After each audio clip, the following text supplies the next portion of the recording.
Morning, everybody, as you're joining us on another session, Monday session. We've got Brad Shorkend with us this morning.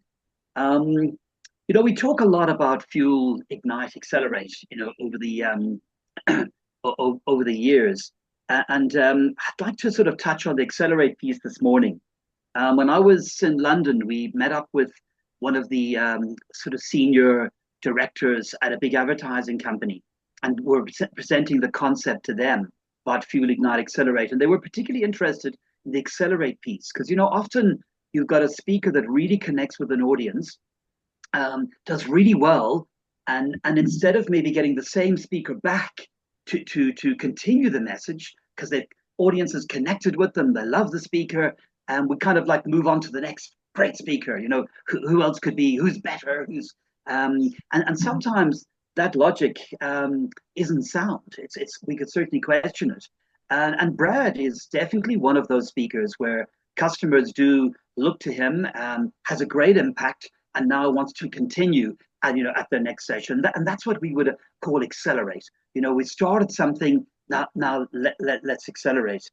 Brad is also, we get asked a lot from our customers about, do you have speakers that have kind of set up their own businesses, have been successful in their own right? And Brad set up lots and lots and lots of businesses. He's very entrepreneurial thinking. And I think there's quite a shift now with large organizations about becoming entrepreneurial thinking. But his passion, he's learned a lot about setting up his own businesses, leading his own teams, and is very into tech himself, but has realized the importance and the benefits. Obviously, tech's got massive benefits, but there's challenges when you remove the human element in the workplace. So he is really passionate about creating better workplaces, which is the whole purpose of these sessions on a Monday, is to try and help you out there to create these better work environments. Whether we do this in a conference or we have speakers that come in and workshop, and then we partner with our partners, Better Place to Work. There's lots of offerings. But if you can, just to get into Brad's thinking, think about a world where it was all digital and you don't have the human sort of touch. People out there that kind of, make you feel like you're doing something, like you're accomplishing something. And they make you feel, or they give you a sense of purpose in what you're doing. I would struggle to find a world that wouldn't have that. So I'm really on the same page as Brad. He's also had vast experience speaking with companies and organizations from all over the world, really. America, Europe, Africa, Middle East, and Australia. So we are delighted to have you here with us, Brad, and take us away. Well, thank you. So good to be here. Good morning, everybody, wherever you are dialing in from, listening and watching from. And please, while I'm sharing some of my thoughts for the next short while, drop your questions into the chat. We'll have a chat afterwards, and really look to leave here in a half an hour or so's time with something you can go away to do. You're giving us your time for half an hour. Leave here with something you can go away to do. Be intentional, and you'll see what I mean by that as we journey this conversation. We're living in a time where this question is on everybody's lips. Will robots take my job? And if it's not living on your lips, it should be. Now, I'm not here to fearmonger. I'm here to create awareness. And I think that it's a very important awareness that we need to have, because relevancing is the theme of the day. Now, if you want to find out, will robots take your job? You can log on to willrobotstakemyjob.com. You can type your job in, and you can see how close or how far away your role is from extinction. Again, not fear-mongering, setting you up for relevance. For example, if you're a human resources manager, you're okay for now. Your job is 22% at risk. You're a low-risk candidate for now, but keep logging in and having a look. This is based on millions of data points that have been collected, both scientific as well as experiential. If you're a lawyer, you're okay for now. You're low risk, you're at 28%. The interesting thing, though, is lawyers last year were at 7%. That's the jump that technology has had in terms of law and the legal profession. If you're a computer systems engineer or a computer systems architect, That one's climbing 39%. Lowish risk, but you're not out of the woods. What if you're a sales representative? We all know how much selling is happening online. You need to start worrying. So it's not all Skynet as yet. We don't have robots coming over the horizon and looking to kill us. And I'm sure many of you have watched the Terminator movies. We're still okay. Not all of us. Accountants, auditors, what are you doing to relevance yourselves? Technology is dominating in your world. You may be doomed, or rather, the way you do things may be doomed. Insurance underwriters, many of you are my clients. You know the conversations we're having. There is an extremely high risk here. But the message, folks, is not that humans need not apply. The message is that humans need to apply ourselves differently. We are now living, even though we are living in the tech era, dominated by technology. Technology is just a tool. We are actually living in the era of HX, or human experience. Everything we are doing is by people, with people, and for people. Now, in my pursuit to understand what exactly is going on and how do we best equip ourselves, how do we simplify this narrative, this context, make it practical, make it tangible, I embarked on a piece of research, which was ultimately with a view to publishing a book around this. And one of the anecdotal exercises that I did was to type into browser, "My job makes me." And if you pop that into Google, Google will give you a set of the most searched prompts for "My job makes me." What would you expect to be seeing there? Well, I'll share with you what you'll see, and you can do this experiment yourself. Don't do it now, stay with me. But later this morning, do the experiment. People are typing in mostly, "My job makes me miserable. My job makes me depressed and anxious. My job makes me cry. My job makes me sick to my stomach. My job makes me suicidal, feel worthless, angry. My job makes me feel dead inside." You can do the experiment. My job makes me drink. And I'm not talking about those off sites where there's the unlimited bar tab. This is vodka with your Cocoa Pops kind of drinking. And it's unfortunate, but true. If you think about the conversations you hear at dinner parties, when you're in the queue at the grocery store, when you're at the gym, you hear what people are talking about. It's work. The World Health Organization released a statistic before COVID happened to us. More people are dying from workplace-related, stress-related conditions than people who are dying from smoking and sugar-related conditions. More people are dying because of what stress at work does to them than people are dying from sugar and smoking. This is what we are doing to each other. When we wake up in the morning and go to work and create unhealthy environments for each other, the people around us. And this is not only a narrative for leaders, this is for everybody who wakes up in the morning to go to work. What we need to be looking at is a world in which people are Googling, looking for these responses. My job makes me, my job makes me excited, exhilarated, and secure. Smile, feel positive, purposeful. My job makes me feel valued, content, happy. Choose health. That is the opposite. That's the reversal of the first list that I showed you. That's what we need to be pursuing.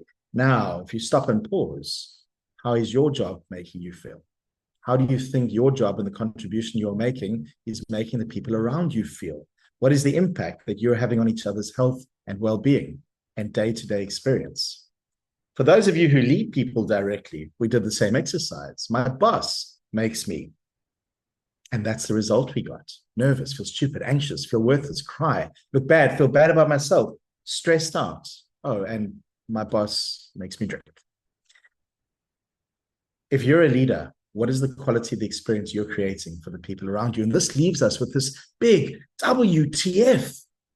We have to be asking ourselves, what's the future? And the future we're already living in is artificial intelligence, robotics, additive manufacturing, and everything else I've described there, all the way through to remote and hybrid work. We're living in the future already, and it's unfolding, but I think you know that's not the WTF I was talking about. I'm referring to what are they feeling? What are they feeling? Because regardless of technology or the speed of innovation, people are still people, and the rules of humanity still apply. So what are your rules of humanity? What are you setting up as the way we do things around here in your organization? What are you tolerating that you should not be? What are you celebrating or not celebrating that you should be? So that people know what's expected in terms of how they behave. I was watching recently, I'm sure many of the audience are familiar with Simon Sinek, the author of Start With Why and great thought leader. I was listening to a podcast recently of his, and he said 100% of employees are people, 100% of customers are people, and 100% of investors are people. Makes perfect sense. So he then went on to say that if you don't understand people, you don't understand business. I take this a step further and I say, if you don't care about people, you don't care about business, because how you make other people feel is a skill. This is where better humaning comes to play. Are you conscious of how you are making other people feel in the day-to-day environment of your workplace and beyond that? This is a life skill. So in that research exercise that I was sharing, that was the culmination of that was the publishing of this book called We Are Still Human and Work Shouldn't Suck. And the premise is that humans are not a resource. They are the source. They are the source of everything that a company does. And you can see on the front cover there that the subheading is how to build relevant businesses and exceptional work experiences for human beings in a world that has gone digital crazy. Now, people say to me, Brad, this is a beautiful response to COVID. This is what COVID did to us. The interesting thing is that COVID emerged in the world in December of 2019. This book hit the shelves in December of 2018. We were already moving in this direction. What COVID did is it just accelerated our need to human better, faster. Because the headline there, we are still human and work shouldn't suck, is what it says there in small print on the front cover of the book. Work should not suck. And that's my banner headline. We should wake up in the morning, even if we're working hard, even if we're dealing with complexity, even if we are under pressure, we need to be creating environments where work can be enjoyable, healthy, and harmonious. So the question that we ask is, are the people that you lead and or work with being switched on and grown, switched on, motivated, inspired, wanting to give their best discretionary effort, enthused, excited, wanting to be there and grow and constantly getting better? Or are they being switched off and depleted, switched off, shut down, demotivated, uninspired, not wanting to give their best discretionary effort, and depleted? A players becoming B players, C players, and D players. This is not what you want. And there's another dynamic which we have found coming through when we're running sessions with clients. They're saying that there's an intersection that's unfolding where people are both being switched on and depleted. People are being switched on and depleted. They are enthusiastic. They are wanting to show up, but they're being drained and depleted. And as you saw there, this is not a static dynamic. This is a moving dynamic. And you've got to be asking yourself, which direction are you moving in? With what frequency? The direction of switching people on and growing them, or switching people off and depleting them? Or are you creating both? And when you answer those questions, you start to realize the impact of this on performance and culture. And it has a direct performance on how it feels, on how you do things around here, and on people's ability to deliver results healthily and harmoniously. It's a very important awareness to have that every single one of you who wakes up in the morning is a contributor to culture. It's happening always, either because of you or in spite of you. And if it is because of you, you need to make sure that it's positive and constructive. Everybody arrives with potential. The question is, are we taking that potential up, or are we taking that potential down? We've got to be conscious of the ROI. Now, I know you're thinking that's return on investment. ROI, in my context, is the return on individual. Every single human being needs to create value, and we need to be accessing that value through better human. So the unique human advantage in a world that has gone digital crazy, the thing that we can do as human beings, or one of the things that machines can't, is we can be intentional. More so now than ever before, we need to dial up our intentionality around how we human together. We are not programmed. We are conditioned through the experience we have, and we need to be conscious of our conditioning and become more intentional. It is one of your most unique differentiators that you can choose. In order to assist organizations with this, we've developed a better humaning framework There are many different components to it. And what they do is they engage with employee experience, culture, human-centered leadership, self-awareness, role clarity, personal accountability, high performance, because all of these are deliberately and intentionally creating the conditions for success. Now, I'm going to share one of those with you that'll set you up to think about things differently. In our research exercise, trying to understand what great organizations around the world do, we identified a terminology which we call a CBA. This is a company behaving awesomely. And a company behaving awesomely is one to which the best people want to come. They do come, they choose to stay, and while they are working there, they shoot the lights out. They also create exceptional business outputs, kick-ass innovation, and they're proud to say they work there.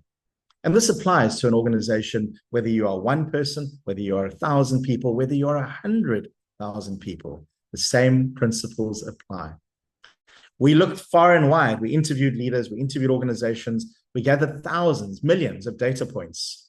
The initial research exercise was 130 companies of all sizes, 502 leaders, 3,285 employees, to understand what do they obsess about getting right in terms of the quality of the human experience. We were looking for five became seven, and seven became 12. We call that the 12 essentials of a company behaving awesomely. Now, I'm going to share these with you because you could start using them immediately. And I'm happy to share these and email them on to anybody who wants this particular slide deck with pleasure as well. The 12 essentials are happening and being experienced by us and you all day long. They are what's creating your experience. When you understand that they're all working together and you're able to elevate the quality of the experience in each of the touch points, you create that salmon container, which we call the container of trust, where people are safe to think, to express, to experiment. They have each other's back. They can make mistakes. That's a container of trust. And when you achieve the container of trust consistently, you become a CBA, a company behaving awesomely. Now, I don't like single words, so we went a step further and Englishified this, if you want to use a terminology. These now give you something tangible with which to build your leadership frameworks, to build your culture, to understand and have common language around what these touch points mean. What many organizations do is they pick they pick people push. Oh, we believe in people's potential, so let's focus there and invest there. Or maybe they say, no, you know what? People need systems and processes. So they get Workday and Workplace and all sorts of technologies. And yeah, we've got great systems and processes. Or people need recognition. So let's have recognition processes and technologies and awards and award celebrations. One that I particularly enjoy is Workspace. I'm an ex-architect. So we get purple couches and foosball machines and popcorn on Fridays. And now we've got a great culture. No, you have expensive furniture. Our biggest learning from this process was this. They are all working together always. Everything is pushing on everything else. You better believe if meaningful communication slips in terms of the quality, so too will ways of working. So too will ownership and accountability. So too will knowledge flow. And the same works in an upward direction. The better the quality of each experience touch point, the better the ripple effect on those around it. So we need to start to understand that the quality of the human experience is the sum of everything in the work environment, and we need to be intentional. You need to start to develop a relationship with these touch points because there are no neutral moments. Every single moment matters. We need to learn to think in moments. We need to be intentional. That is our primary unique human advantage. So there are many ways to go about doing this. There are many frameworks. I've given you the starting point. I'm going to give you a clue. The second unique human advantage is to cultivate relationships for success. Machines, robots, AI cannot do that. So are you being deliberate about how you are cultivating relationships for success? Are you being deliberate about creating less hard moments? Because what I've given you here is a way of thinking about people that facilitates better decision-making. Businesses don't do business with businesses. People do business with people. Leader to employee, employee to employee, and employee to customer. So your company culture is not the words on your website or the posters on the wall. Your company culture is how people feel on a Sunday night. How did your people feel last night? So take care of yourself, take care of each other, and thank you. Wow, Brad, that's pretty awesome. We can see how passionate you are about, getting people to be human at work. And as you say, it's complicated, right? We need a lot of help in this space. So I think people are, I suppose, the majority of people want to get this right? But I'd say a huge amount of us don't. And it's isn't it the pressures behind the workplace? But if you're deliberate, you're intentional, it's habitual, isn't it? You're forming better habits, and even when you're under immense pressure. There's some questions. Actually, I think Monique has kind of like taken over the question column altogether, but she's got some good questions. She's talking about individuals with multiple career skill sets. Will they thrive in the future? Are we moving into an era of plurality, as she mentions, when it comes to careers, as young people specialize in 3 or 4 different areas just to stay ahead of the game? Would be question one. Is that where we're headed? Question two, maybe, how do we think AI will affect communication and reasoning skills of young generations today? Are we relying too much on AI to an extent where they're actually, and this is always the thing, isn't it, where they're not developing essential skills that maybe the older amongst us in the workplace have had that advantage, and that are crucial for socialization and networking, and I guess being human. I'm going to pause there for those 2 questions and see, and there is a third. Thank you, folks. These are great questions. Let me deal with the first one around skills and then come back to communication and technology. So, there are some really smart people out there that I highly recommend you watch, and that we should all be paying attention to multiple perspectives. The first thing I caution is don't follow one person. Don't follow one thought leader, one futurist. Follow a number of them, because nobody knows. That's the thing right now. Nobody knows. We are in the most uncertain evolution we've ever been in because of the convergence of technology. What I would say, however, is that one of the critical skills is to be paying attention. One of those 12 essentials that I just shared is awakenedness. And awakenedness is the capability of being switched on, tuned in, and adjusting to suit. Now, that means that the skill, most of us in this generation, I'm an architect. I went to university. I studied for 7 years. I built a practice for 16 years, and then decided I wanted to shift across to what I do now. And I've been doing this for 20 years. But the days of bedding in, and if you look at the professionals that I shared in the Will Robots Take My Job assessment, those are the long study careers where you've had to invest significantly, and there's a single lane of thinking. So in terms of skills now, the single lane of thinking skill, doctors are going to be doctors. That's not going to change. Technology is changing how doctors doctor, but doctors still need to understand the body. They still need to understand how we function. But it's become really important to have a balance of the human capabilities and technical abilities, because your technical abilities may evolve significantly as the world grows, awareness of technology, of integration of technologies, but your human capabilities, and that's why I'm so obsessed with it, are the things that are going to enable you to be more aware, build consistent and high-performing relationships, and to function in the world no matter what's happening technologically. And I think that's the critical thing. We need organization. Here's the biggest takeaway. Organizations need to be over-indexing on how they measure behavior as a measurement of performance. Too much measurement of transactional output, not enough measurement of behavior. It's not made to matter enough. It needs to be made to matter more. That's going to differentiate organizations. Organizations that can human well and that make that a priority for their employees are the ones who will shine. They will also attract the best quality of human being. That runs into the second question. Communication technology has changed the way we communicate. I actually was running facilitating this weekend, Saturday and Sunday, with an organization who deliberately chose and offered their leaders from all over the world, they flew in here to Cape Town, to work on the weekend because they can't focus during the week. They didn't believe that they could switch off for 2 days and be able to do deep strategy and leadership work.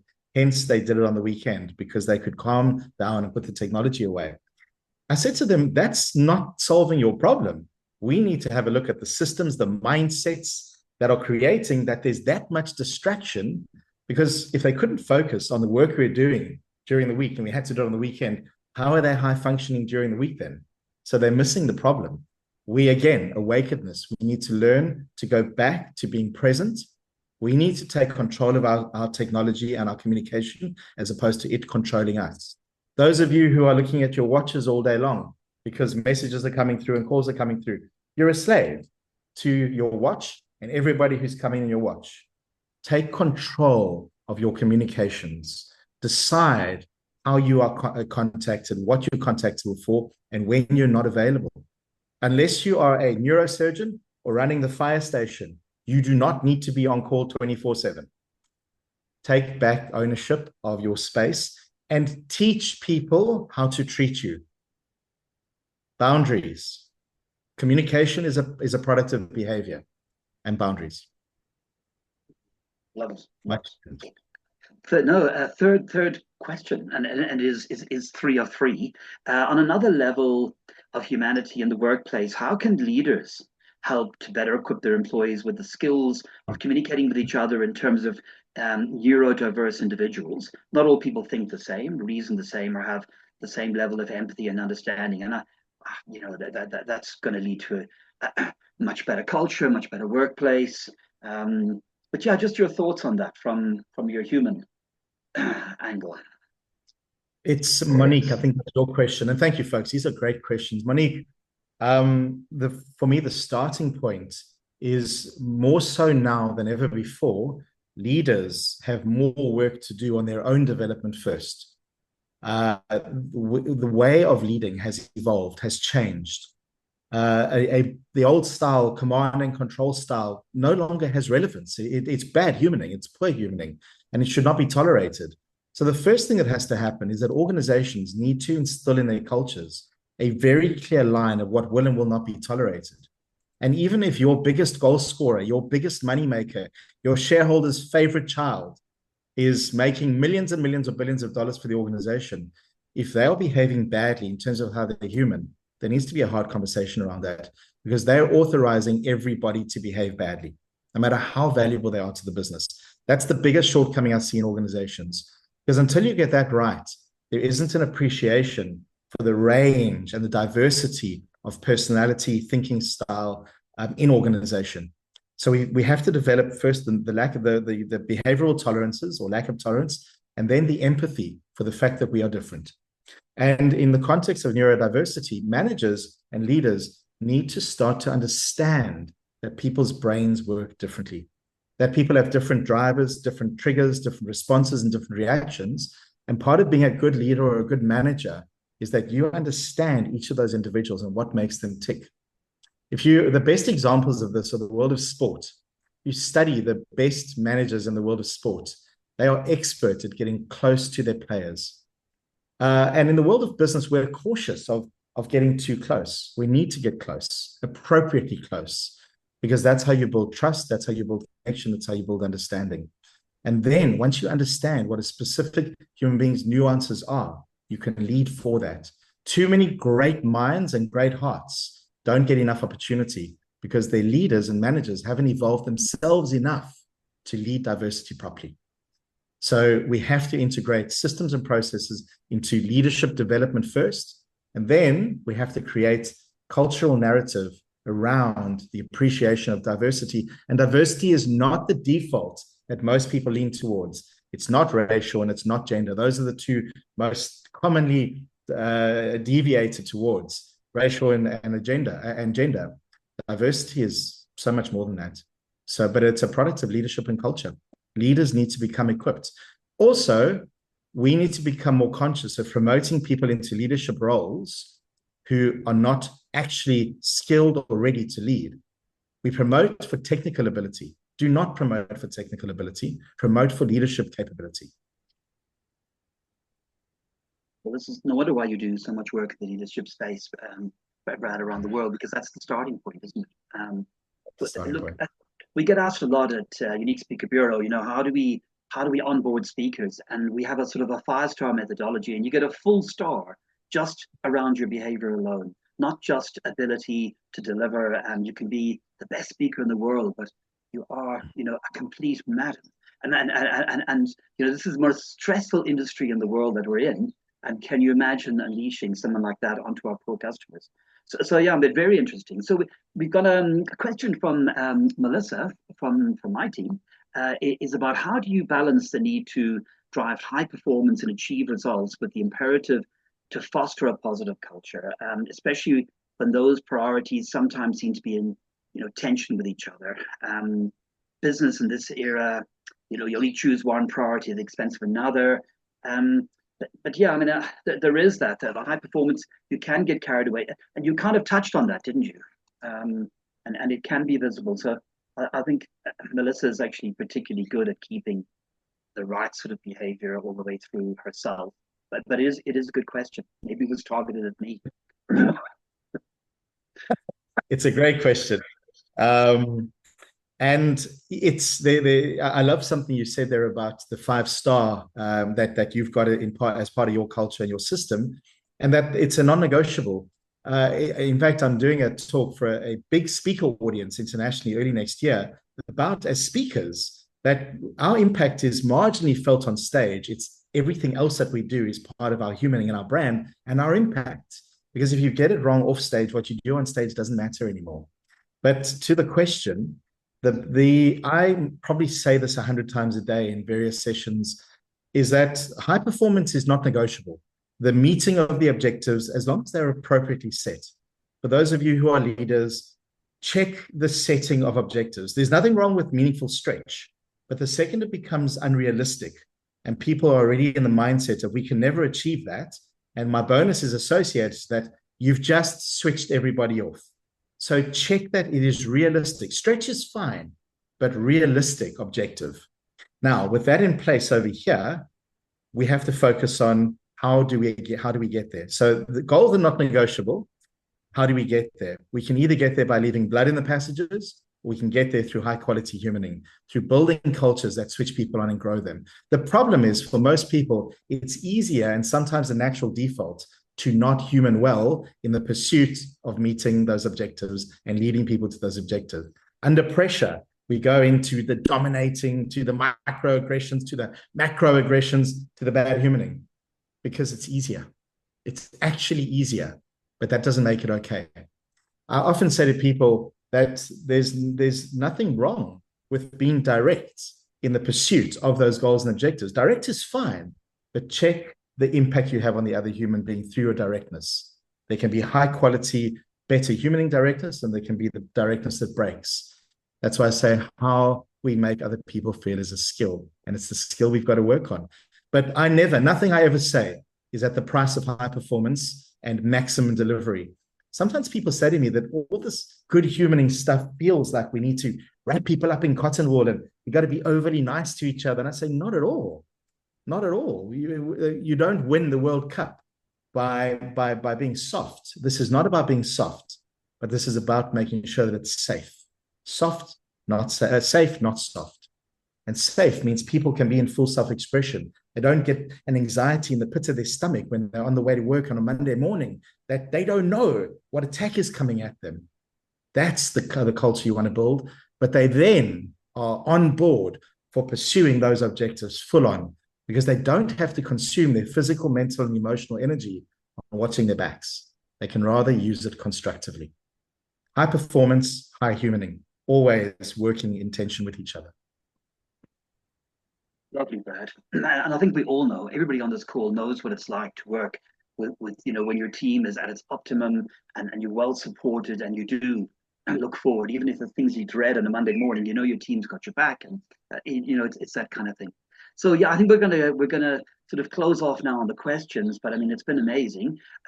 Shay is sort of the founding member of Better Place to Work, and he would just like to make an observation before we go, and just to sort of add, Better Place to Work are always on the lookout for good speakers like you, Brad, who just they've got the facilities to the tools to offer companies, and then you have that sort of great facilitation to get people across the line. So that's great combinations. But just Thank thank you for that aside. So we'll hear from Shay, and then Kathy will close us off. And thanks to everybody on the call. Thanks, Monique.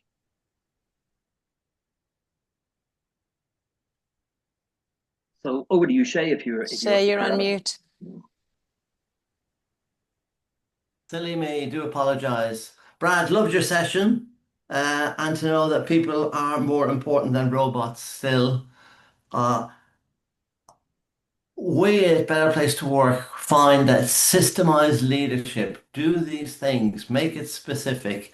And I've been around a few years in this world, and that's one of the things which comes to me. Systemize lead. If something's important, systemize it. Now it's likely to embed. But you really did remind me of a little quote. Don't expect people to care about your business until they feel you care about them. And I feel that aligns very much with what the emphasis you have on leadership, performance, all of those things. So thanks ever so much for that, Brad. Really, really appreciate it and loved what you talked about. Thank you, Shay. I want to highlight what you've just said there. For all of our clients here, that systemizing is the key. That is, obviously here we're not in a facilitation process. I'm giving you highlights, but the work beyond this is the systemization. Some of my clients have gone as far as now taking that formula and building playbooks out of it that everyone has on their desk. Is the playbook for induction, onboarding, and interviewing, the playbook for performance and development, the playbook for leading others, because it has to be systemized. James Clear said it best. He said, you don't rise to the level of your goals, you fall to the level of your systems. And I think that, Shay, that you're on the money there. That was a great session. Thank you very much, Brad. I see our participation was very high today, so well done. Thank you. When you were talking, before you even mentioned the sports, I automatically thought that, because at my son's school, they're very big on that, where you need to look at the individual person and understand who they are. And in that way, you can actually get the most out of them. You can't just sort of put a blanket on everybody and say, okay, this is how you have to, to perform. Because it doesn't work that way. I mean, you were saying that everybody is different, and, we have to just see the difference and then bring it out in people and be deliberate, like you say. Next week, we're going to have Pierre Duplessis, and he's going to be speaking on strategy. His topic is actually, you're weird, I like it. So please join then. It's 9 o'clock again next week. Thanks, everybody. Thanks, everybody. Go out there, human awesomely.